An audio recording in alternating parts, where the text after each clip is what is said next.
sixth sense, if you will. And the challenge, though, for women is we have learned to ignore it. And the reason we've learned to ignore it is because society has taught us as women that our emotions are not as valuable as male logic, right? So we live in this male-dominated world.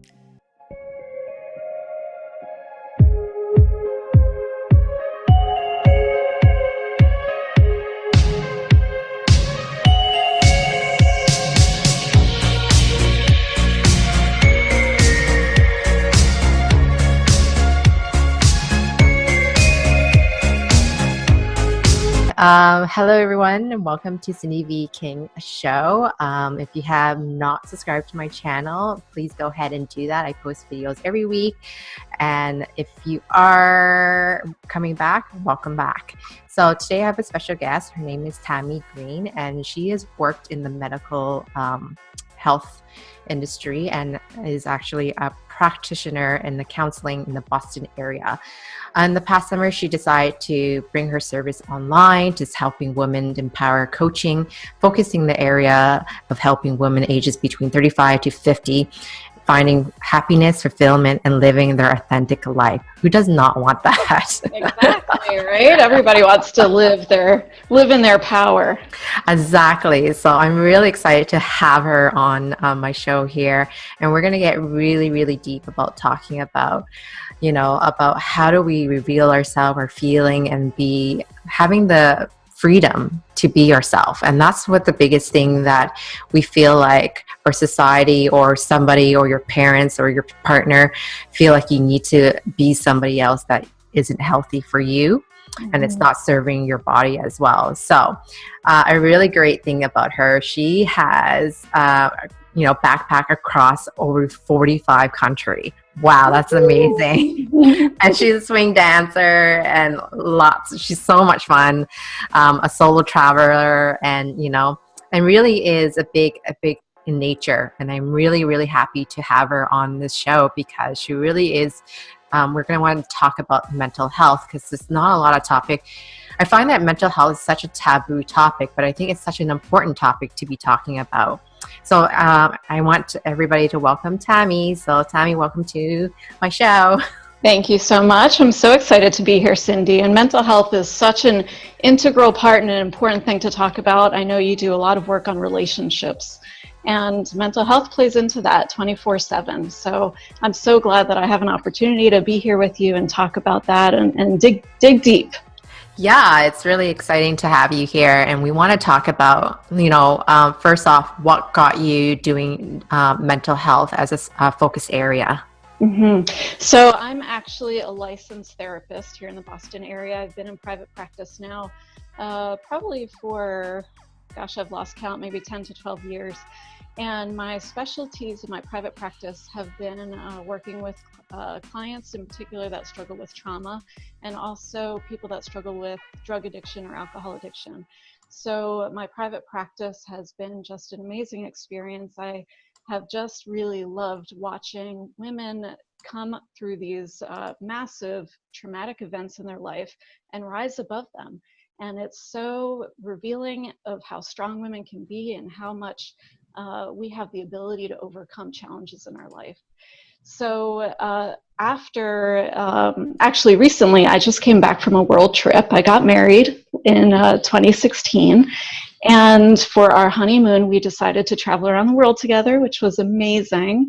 And so when I came back from my trip, I had a choice of either reestablishing my private practice and picking up some of my clients again, or I was really interested all of a sudden in taking everything online. So I ended up opening up a coaching business, and that's how you found me, is through my coaching business. So through my coaching business, I work with women who really want to find their voice, find their power, and feel a sense of strength in their life, because so often we just get stuck in a rut and we tend to be on robot mode, just kind of automatic living day to day. And it's not the life that we always envisioned we would have for ourselves. So I work with women to really help them create the lifestyle that they're looking to get. And through my coaching practice, I'm able to use my skills that I have as a licensed therapist while I'm not doing therapy online, because that wouldn't be ethical, and it's a whole different career shift for me. But I do have the ability, because I'm a therapist, of using resources that I've taught to my clients that I've seen work and seen help clients triumph and overcome challenges that your average coach wouldn't have access to. So it's just such a great connection for me to combine my mental health training with women empowerment, and I'm just loving it. I love what I do. It's wonderful. That's amazing that you're making the difference in this world, and especially to women in this world as well. We talked about before about intuition and playing into finding your power, and how is that like empowering especially for a woman to have intuition? Intuition is one of these amazing skills because men don't have it. It's like women putting on our superhero cape, and it's an instinctual skill that every person is born with, every woman is born with, that sixth sense, if you will. And the challenge, though, for women is we have learned to ignore it.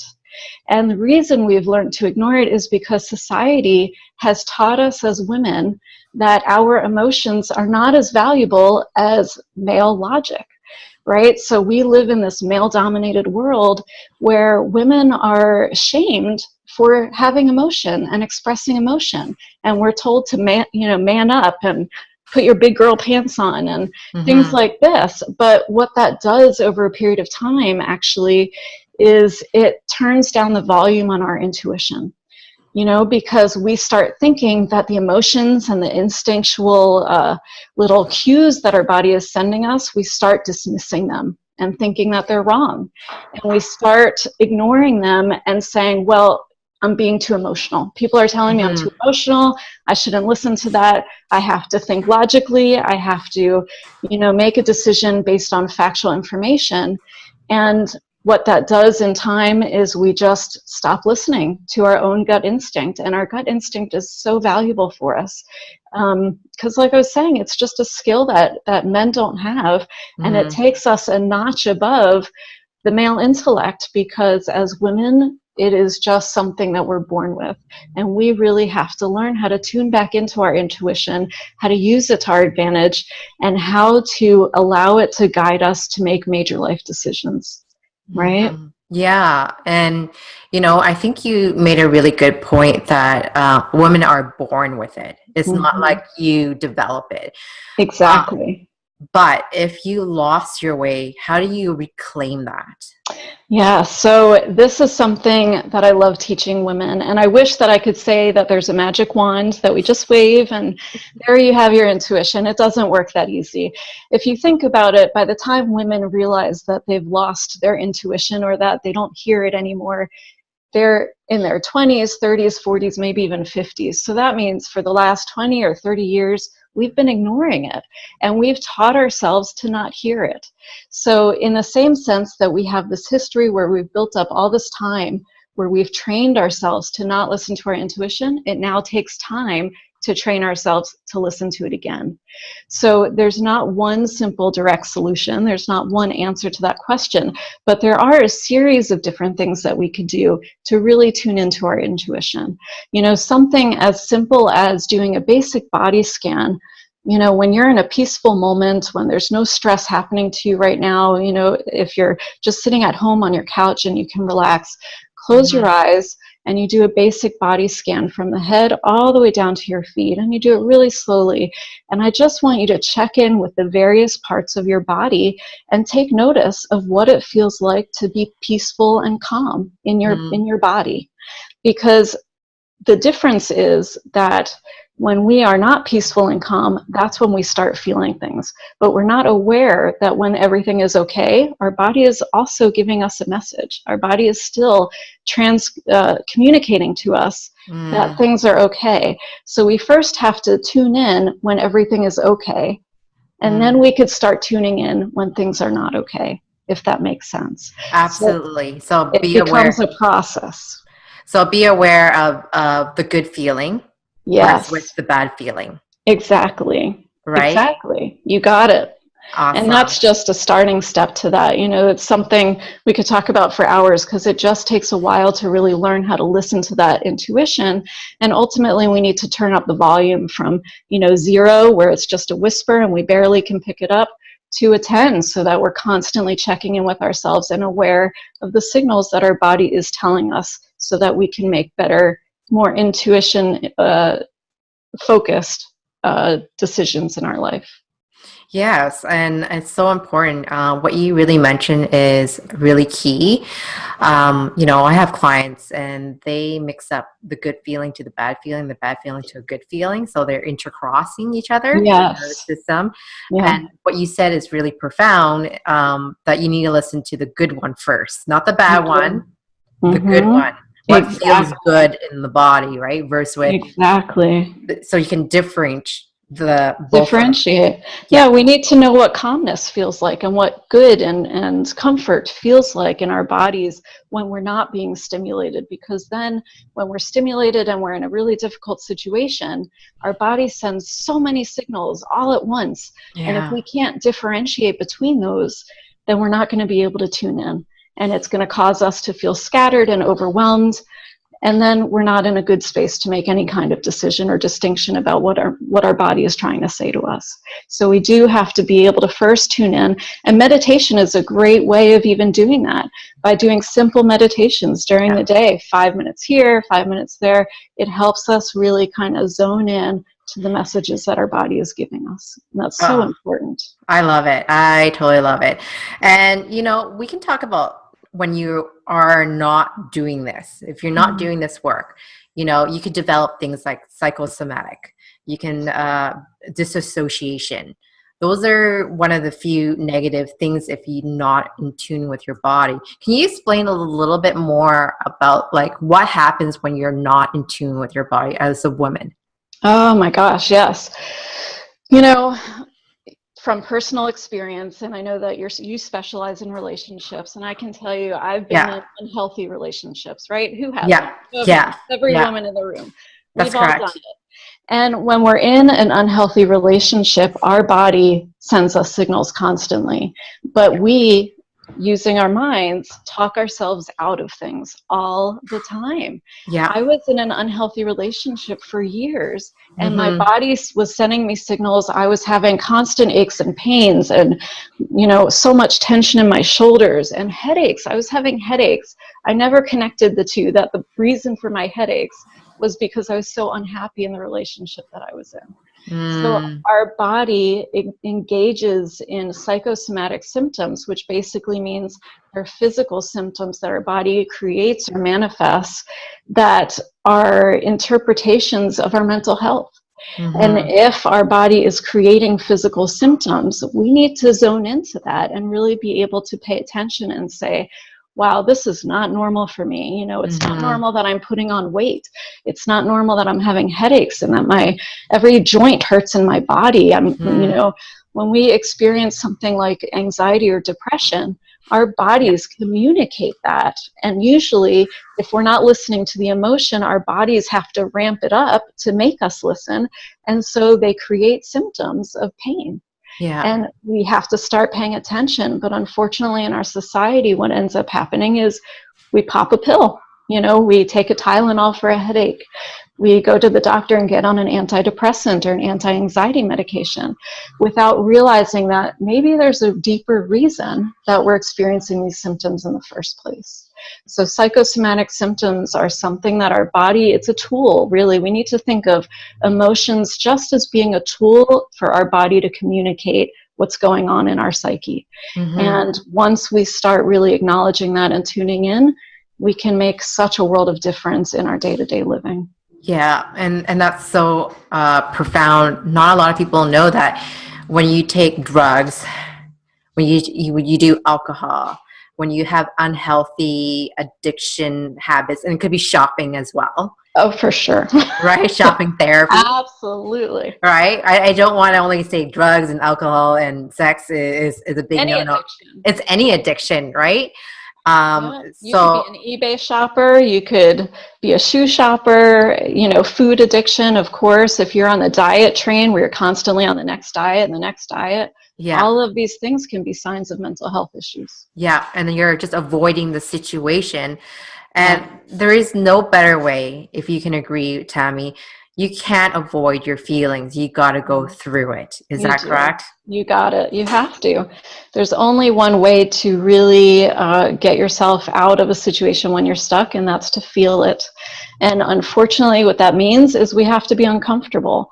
And we live in a modern day society where we're taught that we want instant gratification, right? We see something, we have to have it. We don't want to wait anymore to get the reward. And the same thing happens to us with our bodies. When we're not comfortable, why do we take that Tylenol? Well, we take it to get rid of the headache. But what about the source of that pain? Where's that actually coming from, right? So it's that instant gratification that we've built into our society that also contributes to us ignoring our instinct. Yeah, and that's totally true. And you mentioned this before about when people feeling stuck in their life, what might be contributing that? Yeah, that's a great question. There are several things actually that contribute. There are several things that actually contribute to people feeling stuck. Instinct is one of them, for sure, not tuning into your instinct. Also, there's something that I like to call the all or nothing mentality. And this is a big one that I see people engaging in. We tend to think that it has to be all or nothing. And you could be in a relationship, for instance, and you might not recognize that sometimes the smallest tweak or the smallest change is what is going to create the biggest lasting change in your relationship, right? So it might not be that you have to completely end the relationship. It might be that you have to start making minor changes, minor tweaks. And usually in an unhealthy relationship, or when you're not happy in a relationship, we blame our partner. And we look for our partner to start making changes. And we say, well, it's because you did X, Y, and Z.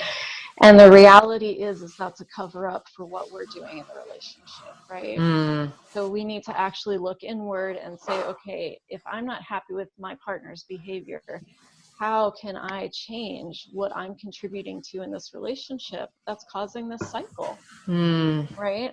So sometimes minor shifts just within us and the pattern of behaviors that we're also engaging in create a trickle-down effect. I like to say trickle down like in the economic terms, and trickle down might not work financially speaking, but when it comes to relationships, it's actually very effective because it just takes a small shift, a small mental shift on your part to open up a whole different dynamic between you and your partner. That's really well said. I couldn't agree anymore. It's a little bit things that you change to make you not a different person, but also contributing in the relationship. I don't believe in tolerance or compromise. It's either you accept them as who they are and you come with a really good negotiation skills of communication and how to resolve it. But the minute you go, I, me, and myself, and that's just ego talk. It's just not good. It's just, you're just better off being single, unfortunately. Exactly. So, and that's really well said. So what about, like, do you have any tips for like someone who feels trapped in their current situation? How you were saying, like, they feel trapped in their body, they don't know what's going on, their situation, their environmental, and it could cause like a feeling of fear. What do you do? Yeah, fear is one of those really powerful emotions. Fear is very interesting because it's instinctual. It's, we have just a small handful of emotions that we, as an animal species, Fear is one of those emotions that every animal on the planet feels, humans down to dogs and cats and lions and tigers. And fear is there to keep us safe, basically, right? It's our safety mechanism. So the difference, though, is we're not living in a time period anymore where we're being chased by saber-toothed tigers and, having to run for our lives and hide in a cave. That's not modern day society, right? But our bodies don't know that.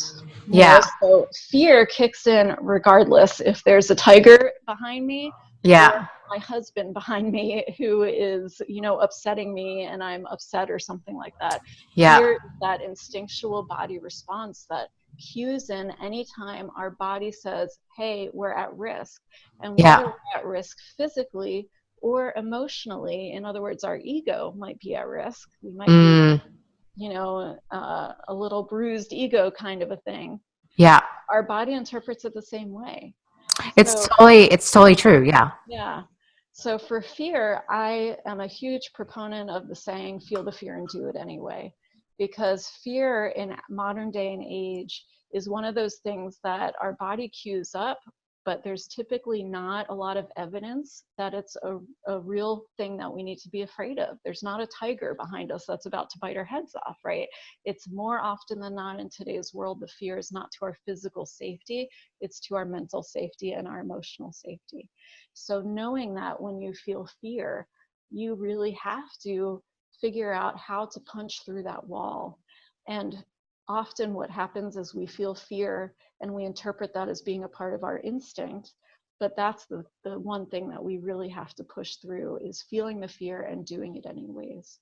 And taking that mentality forward into modern day society, when we don't push through fear, this is what contributes to anxiety. And it also keeps us stuck in patterns because we get so used to feeling the fear and backing off. And every time we feel something and we back off and we don't act on it, we're training our body to recoil every time something threatens us. And then this is how we end up in a pattern of being stuck in our lives. And that's so profound what you were saying earlier is because you have to go through fears and you can set all the boundaries all you want, but you're going to stay small and scared. Absolutely. And you're going to be practically an animal in the corner shaking. And that's how I see it. If there is something that you have a fear of, if you can't do it on your own, don't expect it to do on your own. Find somebody like a therapist or a coach to help you go through it, because the worst thing that you can do is preventing from you living your life to the fullest. You got it. And no sense of fulfillment. Absolutely. And that's what I love about what I do in the coaching industry is the women that I work with, fear gets all of us. I get fearful of things, For me, it's a cue that I have to change something up and I have to push through it. But I still need support sometimes. When I feel a fear and something is really preventing me from moving forward, when I know that I need to, I look for support. And the women that I work with also, when they come up with a fear, that's something that's part of my job and my relationship with them is that I help them push through whatever that fear is, whatever that false threat is, because it's very rarely an actual threat. We work through it mentally. We work through it with safety in mind and setting up a safety net if so needed. But I help my women get on the other side of fear. And once you're on the other side of fear, profound things happen. That's where all the great growth happens for the ladies that I work with. And it's so fulfilling and exciting for me to watch when that happens. I think that's so amazing what you just said, because you become the real warrior, which is the healthy form of a masculine versus with unhealthy. I think that's a big factor, what you were saying, because if you are always scared and fear, you're in your cave and you're hiding your home, how are you going to expect to find love for yourself or other people as well? Don't you agree? Absolutely. Absolutely. We have to push through that fear. When we're trying to find a partner in life, it's so important that we're bringing the best version of ourselves into that relationship. And so many times people get in relationships and they wonder why they're not working and they're struggling. And odds are it's because they're not bringing in the best version of themselves, because they've trained themselves to either recoil when things get bad, or they have old patterns of behavior that they're just stuck in, and they have to really break those patterns of behavior in order to find a successful relationship. So you were mentioning earlier about not so much on the topic of narcissistic, but being selfish. And what does selfish mean? I know we have this self-love trend that's going on, and it's such a hot trend. What does selfish mean, like in a form of healthy Yeah. ways? Selfish is such an interesting word because it's one of those things that we're taught from a very young age is don't be selfish. It's a bad thing, right? I can picture my mom pointing a finger and wagging it at me, you have to share your toys, don't be selfish. But the reality is the actual definition of being selfish means being true to yourself. It's being involved with yourself in a unique way that nobody else can be that way, right? So it's owning our individual persona, our individual personality, and standing in our power. It's not about a negative thing. It's not what we were taught to believe that it was as a child. And in fact, every woman that I work with, I'm constantly preaching to them, be selfish. I want you to be selfish because I want you to take care of yourself. We have a right as women to nourish our bodies. We're so into taking care of other people. We're caretakers in our society. We need to take care of ourselves.